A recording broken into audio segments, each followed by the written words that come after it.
آپ سوال کر سکتے ہیں نا کہ جب سب کی یہ قوتیں ختم ہو گئی تو رسول کو کیا مجبوری تھی کہ علی کو اپنا بھائی بنائے؟ چھوڑ بھی تو سکتے تھے نا، جیسے سب کے چھوڑوا دیے تو علی کو بھی چھوڑ دیتے۔ رسول کو اتنا اصرار کیوں ہے؟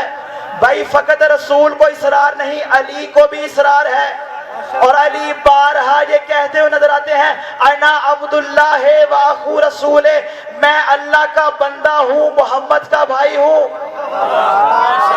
محمد کو بھی اصرار ہے کہ علی میرا بھائی بنے، علی کو بھی اصرار ہے محمد میرے بھائی بنے، اور بات یہاں ختم نہیں ہوتی، اللہ کو بھی اصرار ہے یہ دونوں بھائی بنے۔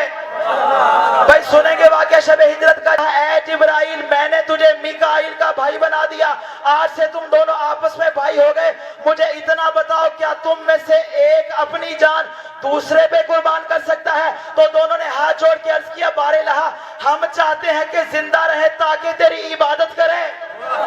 بھائی سنتے جائیے گا، ہم زندہ رہیں تاکہ تیری عبادت کریں۔ جبرائیل تیار نہیں کہ اپنی جان میکائیل پہ نچھاور کرے، میکائیل تیار نہیں کہ اپنی جان جبرائیل پہ نثار کرے۔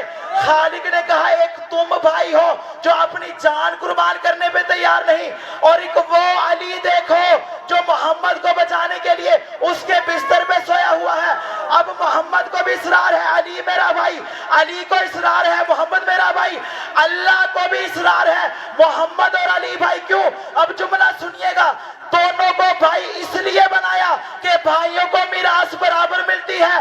اب اللہ کی میراث ہے قرآن، محمد کو بھی ملے گی علی کو بھی ملے گی۔ ایک کتاب لے کے آئے گا، دوسرا کتاب کی حفاظت کرے گا۔